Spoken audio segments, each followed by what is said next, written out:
Update India TV, हर खबर सच्चाई की। पीएमपीएमएलच्या चालक वाहकाच्या प्रामाणिकपणाचा सन्मान।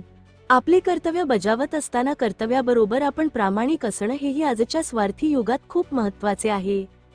वाहक प्रशांत भोसले आणि चालक गणेश बारोकर हे पुण्याची जीवनवाहिनी असणाऱ्या पीएमपीएमएलच्या स्वारगेट आगारात सेवेत आहेत। आपली सेवा बजावत असताना एका प्रवाशाची बॅग बसमध्ये विसरली। सदर बॅग वाहक प्रशांत भोसले यांचे निदर्शनास आली।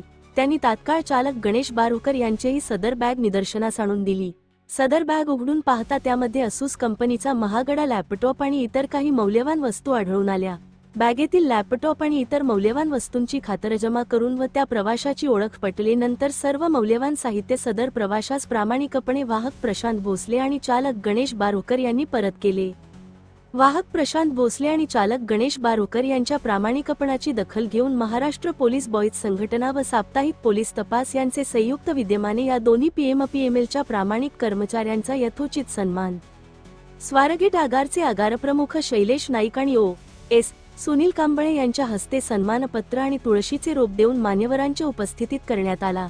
महाराष्ट्र पोलीस बॉयज संघटनेचे अध्यक्ष चेतन शर्मा आणि साप्ताहिक पोलीस तपास वृत्तपत्राचे संस्थापक राजू जाधव यांनी पीएमपीएमएलचे वाहक प्रशांत भोसले आणि चालक गणेश बारोकर यांच्या प्रामाणिकपणाचे कौतुक केले व त्यांना पुढील वाटचालीसाठी शुभेच्छा दिल्या। यावेळी पीएमपीएमएलचे कर्मचारी उपस्थित होते।